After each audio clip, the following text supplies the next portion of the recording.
Hello to all of our listeners. My name is Tofay, and today is another great day to be a social worker. Welcome to Social Work Amplified, a podcast hosted by Speak. Speak stands for Social Policy, Education, Advocacy, and Knowledge. And our mission is to amplify the voices of social workers by providing resources, increasing students' political engagement, and facilitating network opportunities. Speak would like to gratefully acknowledge the generous support of the Simmons Sisters Fund at Texas Women's Foundation. I would like to introduce our guest for today's podcast, Molly Broadway. Molly Broadway received her master's degree in social work from Texas State University. She works with Disability Rights Texas as the training and technical support specialist for voting rights. This role allows her to travel all across the state to provide voting right training for community members and election officials, as well as provide no-cost accessibility inspections of voting polls. Over the last 20 years, Molly has worked in various roles serving the disability community. She has served as a job coach, house parent, advocate, and case manager. While at Disability Rights Texas, Molly has brought statewide and national attention to the Disability Rights Texas HAVA program through her collaboration with community groups to improve local voting accessibility and advocacy for statewide systemic change. Welcome, Molly. How are you doing today? I'm great. How are you? Thanks for inviting me. We're excited to have you. So we're going to go straight into the first question. And this is one that I know all students always want to hear is what led you to obtaining a master's in social work? Long story short, I got my undergraduate degree in social work. So that helped a lot. I got my undergrad from St. Edward's University in social work. So I was always I was always interested in it. And because of that, I had an advanced standing if I ever went into a graduate program for social work. Mm-hmm. And so I worked for about 10 years in between degrees. And during that time, I learned that I was on some level always interested in advocacy work. And so after looking at other degree options, I looked at like journalism and some sort of policy. I even dabbled in the idea of law school. But I thought better of myself and I didn't go to law school. And I eventually just decided I realized that I can do any of this kind of work with a social work degree because it is so broad. And so I got a master's in social work and I never regretted it. That sounds great. So you said you waited 10 years in between your undergrad degree and your master's degree. Yes. So was there like a something that pushed you, because 10 years is a pretty long time. So what kind of pushed you into saying, looking into that next degree and then eventually choosing social work? Yeah, so when I got my undergraduate degree, when I graduated with my bachelor's, everybody told me, oh, you need to just go get your master's. If you're going to do social work, just jump right into grad school. Just do it while you're in that frame of functioning while you're in school. And I, in true Molly form, I went against all good suggestions in my life. And I decided that I was going to work a while. I was going to do the work that I spent so much time studying on and see if this was actually for me before I decided to go into grad school. And really to be competitive, because I live in the Austin area. So to be competitive in this area, or just I think in more hireable for social work in general, you really need a master's degree. So I decided I was going to take that time to decide if this is what I wanted to spend more money on, and then how I wanted to proceed from there.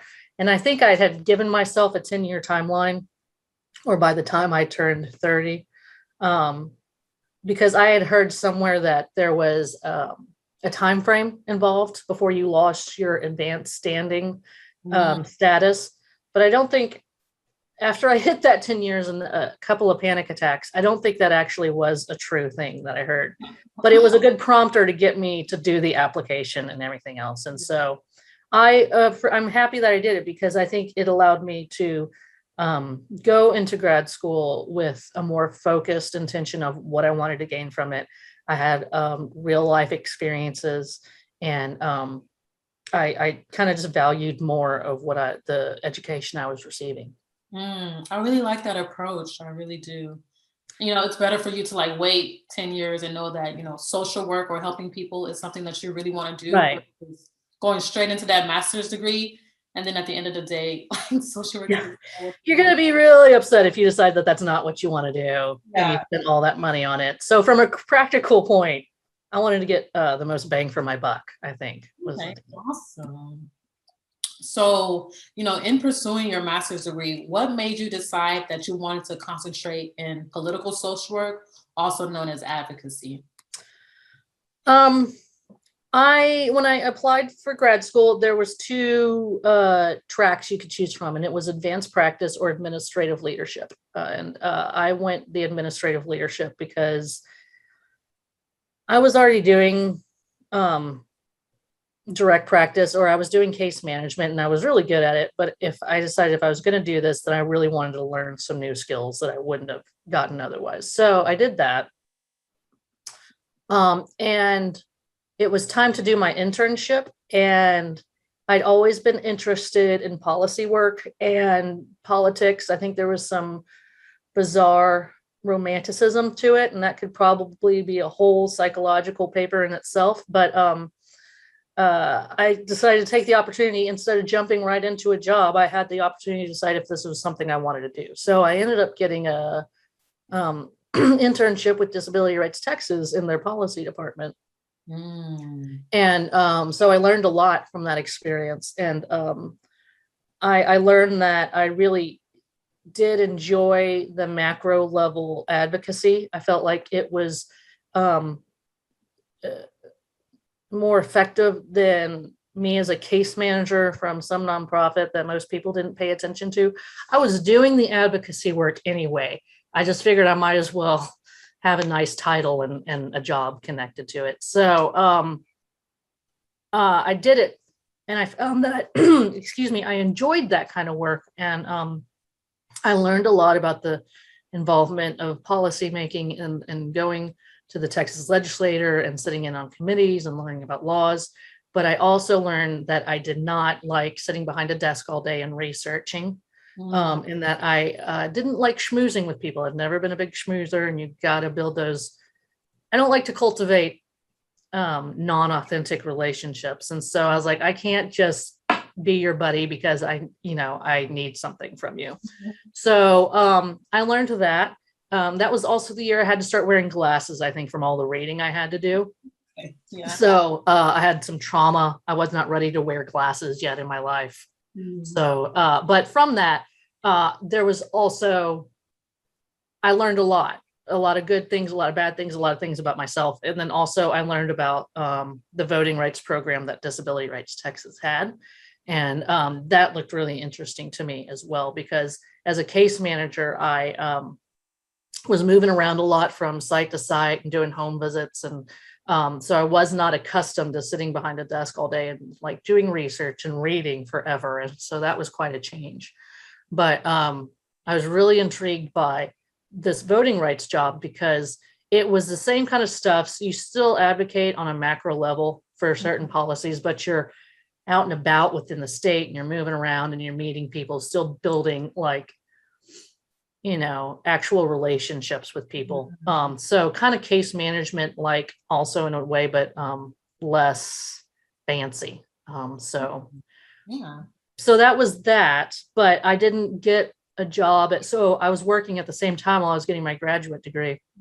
So I graduated from graduate school and went back to my job and as a case manager. And it wasn't probably until a couple of years later, just through general conversations, that I learned that the job I now have was available.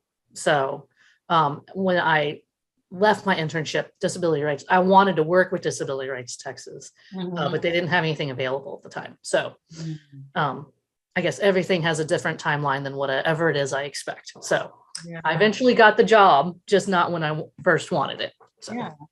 Well, I'm glad you were able to find that sweet spot between researching and Absolutely. policymaking and also kind of like doing case management, like on a macro level. Yes, So I think, absolutely. finding that sweet spot is really what draws people into a job position. Right, Is that you don't want to be sitting behind a desk all day. right, In time, you do want to be doing that macro work. right. So it's kind of like, It's a good balance between the two. And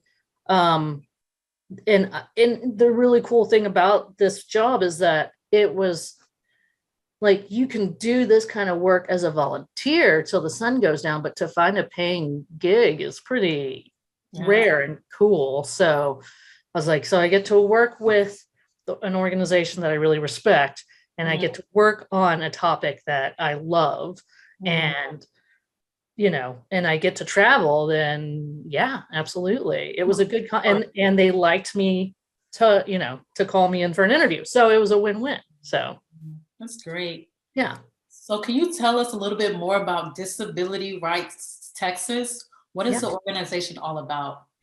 Yes, absolutely. So we are also known as, well, I'll start off with saying every state has the equivalent of a Disability Rights Texas in it. We are called a protection advocacy agency. And what that is it's basically through legislation that was passed in the mid 70s. I want to say like 1973 or 76. The protection advocacy agencies were formed. And we are in every state, and we basically exist to help protect the civil rights of people with disabilities. How we came into existence is there was an expose done about an institution in New York State called Willowbrook by a young up-and-coming reporter named Geraldo Rivera. And he got into this institution, and he ended up showing like these just nightmarish conditions that people were living in.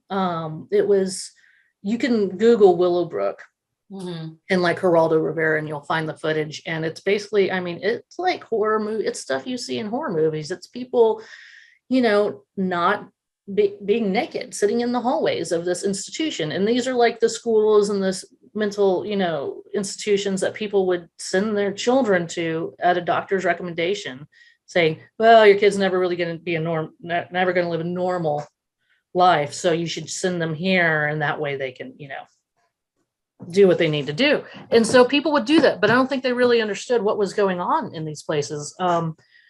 The people weren't being educated. They weren't being, fed properly. They lived in these just really unhygienic, really unfathomable environments. And so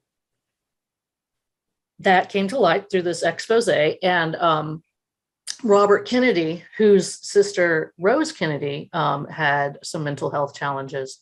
I think this really hit home for him, and he called it.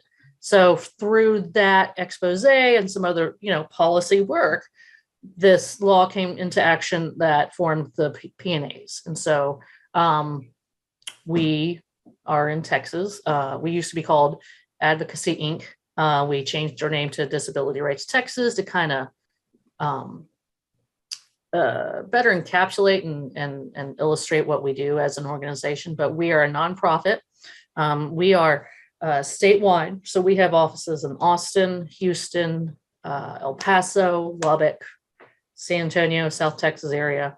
We're all over the place.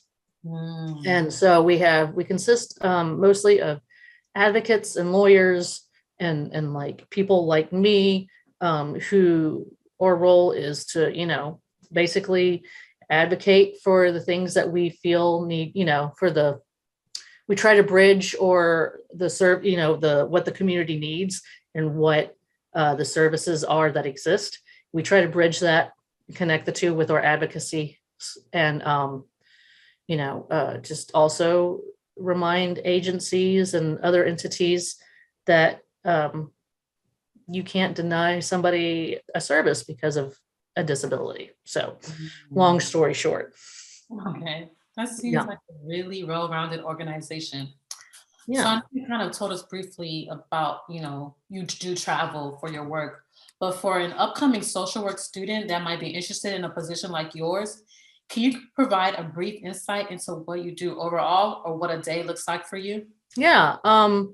So there was post-pandemic job description, and now there's like there's pre-pandemic and then there's post-pandemic. So I'll tell you, when I started the job, as has been my experience with all jobs, I kind of just got thrown into the mix. They said, "Oh, great, you're the new voting person, so we're just going to throw you in there. Here's here's the file of stuff that your predecessor left you. So go out and do it." So I basically studied up on all the voting laws. I looked at the work that my predecessor was doing, and I took it from there. So basically, I do a lot of education on voting rights. So I educate individuals about what their voting rights are, types of accommodations they can receive, and I do this through workshops at conferences or going to community groups and talking with them. And that can be I work a lot with centers for independent living facilities, state supported living centers, even just community groups like the ARC of Texas has various chapters throughout the state. A really cool group called Texas Advocates. Student organizations. I mean, it's just a lot of outreach that I do. And so I do that kind of through, I had an existing contact list that I inherited, but I've built upon that over the years. So I do a lot of outreach that way and just reminding people, hey, like right now we've had some voting law changes. And so my big focus is let me explain how this is going to impact you as a voter and what you need to know.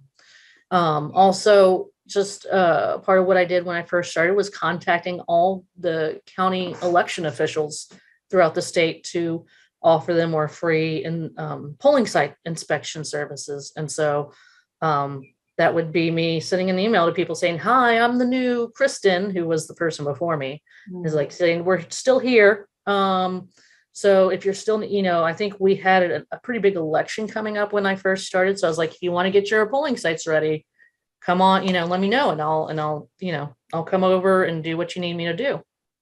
And then I also offered trainings to poll workers. So it's contacting the elections offices again, saying, "Hey, I know you got to train your poll workers. Let me give some information on how to specifically work with voters that have disabilities and the tools that they are allowed to use if needed." So there's that. And it would be tabling at conferences. So it's me, contacting different organizations that are aligned with our mission and our values, and just saying, "Hey, let me come hang out with you during your conference." The Secretary of State has a annual election administrator conference, and so I try to get my foot in there every year and just set up my stuff and let people talk to me if they have questions, or hand out business cards to them if they have questions later. And then it all kind of, once I became more established, I had been there for a while,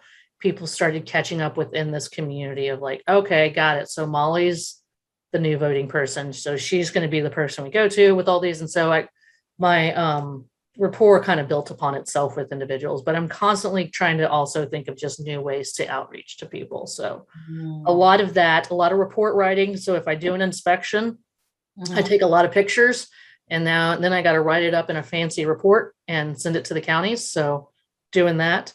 Also have individuals call me just about general voting questions they may have, or counties contact me about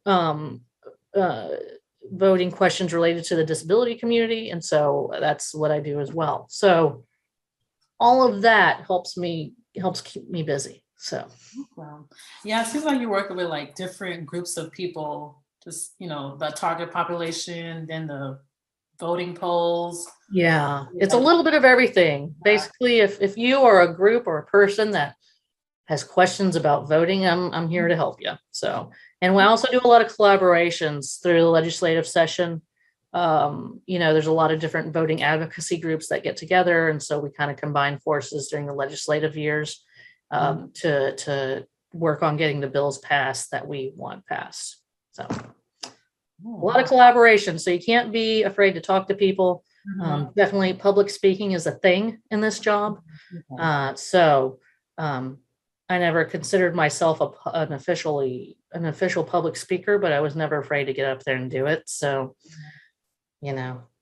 people throw a job at you, you can do it. You kind of run with it. Okay.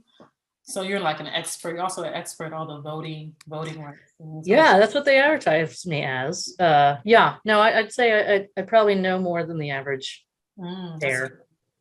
That's great. I'm pretty sure you can help people who are outside of the target population as well. Absolutely. Yeah. I get a lot of random questions from my friends as well, like out of the blue regarding voting. So I'm sure you do. Yeah.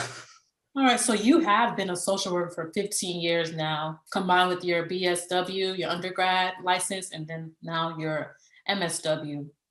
So do you have any specific moments or seasons that you cherish the most, or that you may have a favorite? They all hold value to me in some way or the other. All the jobs I've held. The first real official social worky job I had was with a legal aid / advocacy agency, and I did intake on the hotline, and that was just a really memorable experience because it was mostly all women who worked there.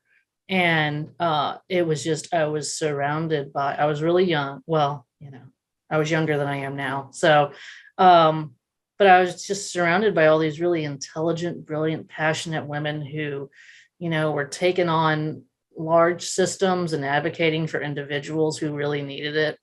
And then I kind of got to understand more of what I wanted to do. So working intake on a hotline was cool. I got a lot of experience in just how to think on your feet.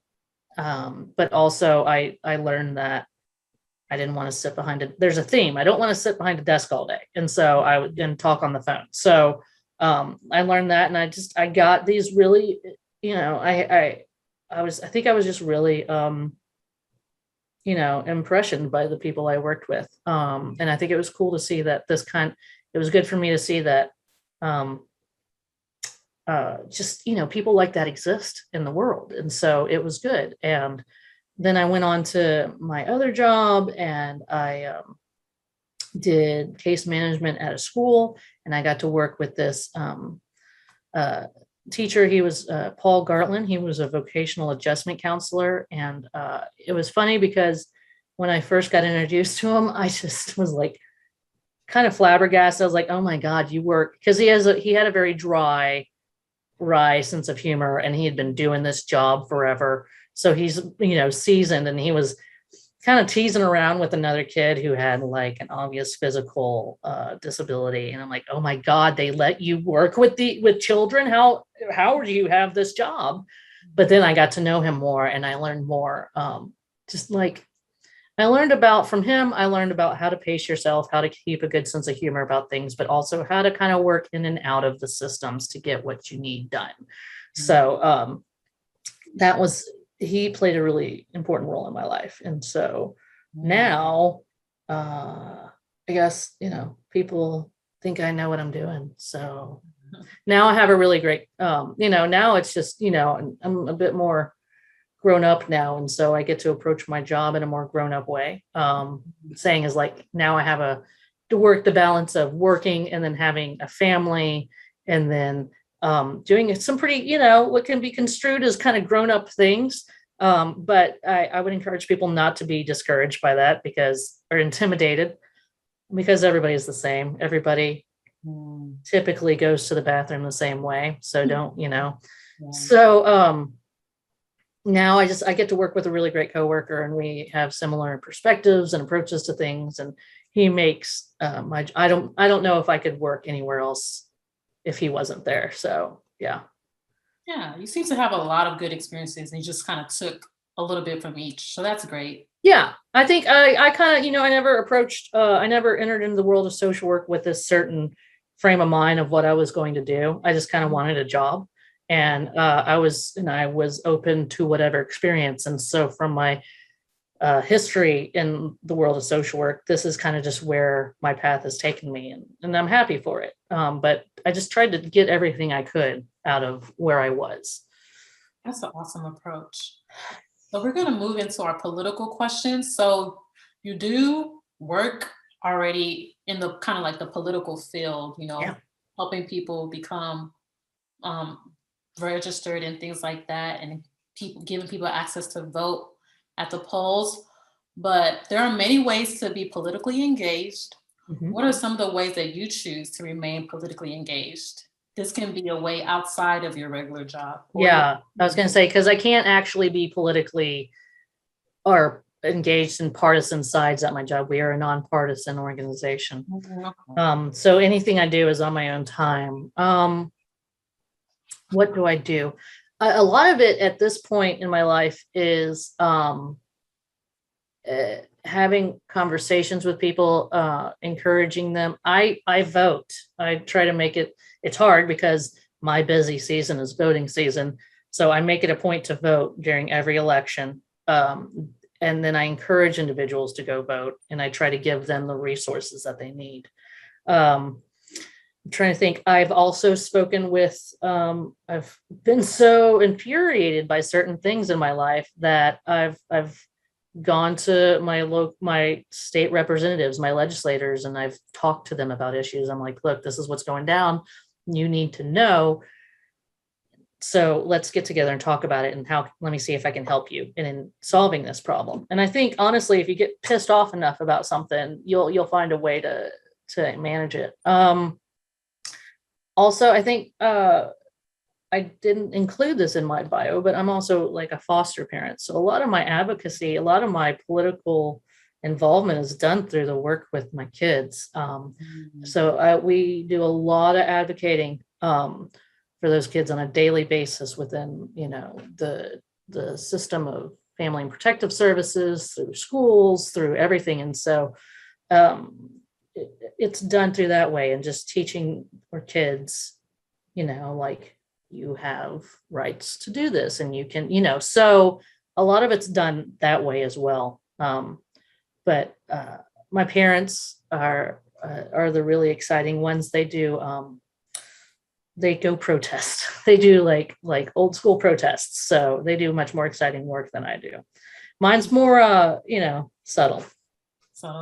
So when you go about your political engagement, do you do it in a group, or do you tend to do it by yourself? I tend to do it by myself. And that's just because of at this season in my life, I don't have the opportunity. I don't have the time to really collaborate with many people.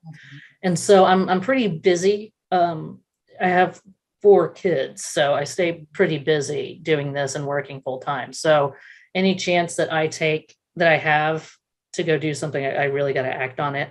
So I can't necessarily wait around for folks. But that's not to say that I'm always willing to give advice or help out in any way I can, but I just cannot usually formally do things in a group just because of my schedule. And that's understandable. Yeah. But I really love how you don't make an excuse. Although you're really busy, you still remain politically engaged, even if you have a lot of guilt. When you do this kind of job, you're like, oh crap, I really need to walk the walk at the same time and talk the talk. So I kind of feel like if I can't do it, I can't allow myself to go and talk about this to other folks as well. And then there's other folks who I know who are really into it. And I'm like, oh my gosh, how do you do this? The problem with having old hippie parents is that I'm constantly trying to figure out if I'm doing enough. And so I had a conversation with my brother, and I'm like, oh my God, my parents were going to go to a march. And I was like, brother, am I lame? I'm not going to do this. And he's like, no, you got your own thing going on. I was like, oh gosh, I just feel like such a bad citizen of the world. But so I think you have to find what works for you. And I'd say it's important to note that civic engagement or political activeness doesn't have to be a super fancy thing. Mhm. I have a whole like kind of session that I do on civic engagement, and it can be something simple as, just reading the news and doing a letter to the editor, or, making a comment somewhere. And, it can be really simple like that. Or like, I always say, even helping your neighbor, with something, helping somehow in your community.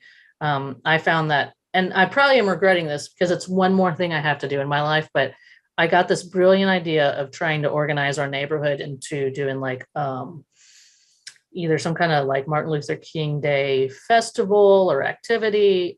So they all thought that that was a great idea and that I should be the one to organize it. So we'll see how it goes. But it's just, I don't know. You kind of just got to go with it. You got to walk the walk and talk the talk. So, so political engagement can be tailored to the individual. Absolutely.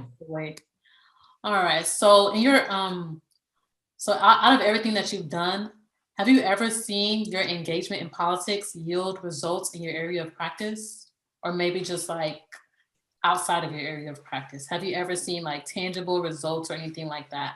It's a good question. Through my work that I've done, personal pursuits. Oh, okay.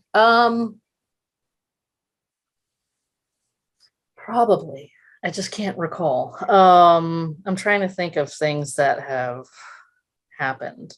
I mean, some of it's just minor little victories. Those minor little victories. Hey, they're huge though, man. If that's what you got to go with. It's I'm trying to think. Well, I did this. So having the job that I have, I'm constantly like assessing the accessibility of places. And so that's just a habit that I have. And so I went to look at a daycare, and of course, I was trying not to have my work hat on, but I'm like, oh, that parking lot doesn't look good. There's no designated parking spot. There's no ramp right here. Look at that doorknob. Oh my gosh, how are we going to do this? How is someone in a mobility assistance device supposed to be able to get through here? And my partner was like, shut up, just, take off the work hat. But it ended up actually, I brought it up to the attention of the owners of the daycare, and they ended up eventually changing it. But it's little things like that. And then like I brought some stuff up to my state representative regarding foster care issues we were seeing in foster care, and nothing like outright came from it, but she remembers me, which is pretty impressive. And so I feel like I can bring that. She recognizes me, and so if I ever have other concerns, she can bring that, or I bring that to her, so maybe she'll listen a little bit better to me. And then also because I was able to inspect the polling places of the county I live in, like I can drive around town and kind of see how things have changed in regards to accessibility. And then also I think living my life is pretty impressive. As I'm married to a woman, and I have children of lots of different ethnicities under my house. So I think sometimes just going out the door is its own work of advocacy and an accomplishment in itself. So we do a lot more teaching or general education towards people than I think we ever anticipate on doing in our daily lives. So I think us just existing as a unit is pretty impactful in ways that we are not aware of. Yeah, you seem to have seen a lot of results, even if they're little to us. There's still, and you don't always have to like follow a formal process to see those results, because like you mentioned, sometimes because of your background and the job that you do, you're able to observe places and see that something's out of place, and all you have to do is say something, and there can be a change. Right. And I think that's kind of, and I think like we said, it's the little things. It doesn't have to be this monumental deal. It's just, it's little stuff. And usually it's the little stuff that's the most impactful.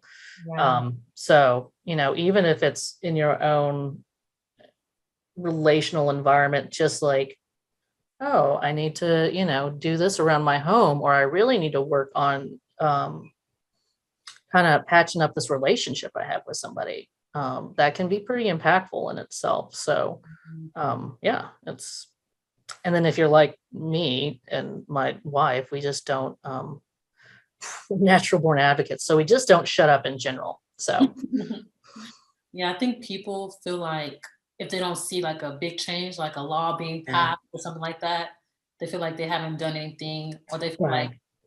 like that's what being politically engaged look like, but it doesn't really always look like that, you know? Absolutely. And I think that's something I've learned from my job. And I'll say that I have had the extreme privilege of working with pioneers of the Americans with Disabilities Act movement, and the Disability Rights movement. And I can, if you're moving towards a big systems change, this paradigm shift, it's not going to be sudden. It's not going to be overnight. And I think historically, if you look at anything like that, you gotta, it's not going to be overnight, unfortunately. So you gotta focus on the small accomplishments, and it's being tenacious, and it's being relentless, and it's just saying, look, hey, remember when we talked about this last year? Where we're still bringing it up because it's still an issue. I have a colleague who she recently passed away, but man, God bless her, she was great, but there were times I found her to be quite annoying, but she never gave up. And it was stuff like about curbside voting, and that was something that affected her on her daily life. And so she was really passionate about it, and she was relentless. And it was small things that she got accomplished that kind of led to this greater change. And so I think just knowing that, and there's value in knowing that, and always, squeaky wheel gets the grease. And I think just if people know that you're always going to be there, that's something like, no, we really can't slip up, or, Molly's going to be there to gripe at us about it, or like with my kids, I watch them with, a Hawkeye, and I'm like, if something goes on, we're on top of it. And I think the fact that the people who provide them their services and their education, the fact that they know that is, important in itself. So, be that annoying person, I guess. Yeah, sometimes you do. You got to do it. Yeah. So it is what it is. So I know we live in like a society that we have so much information around us. There's a TV, there's the computer, there's the social media. Yeah, it's insane. The newspaper still exists. So I know in order to be a responsible citizen and become politically engaged, you have to be informed. Mm-hmm. So you have to take in some type of information. Right. How do you manage information overload in this society? Like, what do you do? I kind of tap out, in all honesty. I go hide out. And I'm glad and it seems to have happened a lot while this pandemic's going on. That's what I have found that I do. So, and working in the world of voting, we just got done with like the last special session, and it can be for me because I kind of take on the general anxiety of everything. Like it can be overwhelming to know, oh, they're wanting to pass this law that's clearly just suppression in every form of the word, or, oh, you're wanting to do that, and that's just heartbreaking to me. Or hell, just watching the news is hard sometimes. And I think for me, what I do is I just have to physically remove myself from all of that. And I have found that if something's of real importance that I need to know about, someone's going to inform me about it. If I'm like kind of off the grid, so to speak. So I just, I take a day or two and just don't listen to the news. So I mean, and that's how I do it. So like at my job, there's websites that I review that have a bunch of articles that are pertinent to my work. And so I there have been certain political climates where it's been hard for me to not just, want to throw myself off a cliff and still do my job. So I just don't read them. And if my coworker will tell me, he's like, usually he'll let me know if there's something important I need to know. Somehow it'll come across my world if it's pertinent to me. And then when I'm ready, or I feel like I need to get back into the groove, I jump back in. And so I have found, luckily, the thing about my job is that the world isn't going to stop if I don't do anything. If I miss a day, the world's not going to end. And so that's kind of nice, because doing case management, sometimes if I missed a day of work, my clients' world would seem like it's crumbling. There was always an emergency to come up with. So luckily it's not, the end of the world if I don't do something by a certain deadline. So it allows me the flexibility and the grace to kind of pace myself.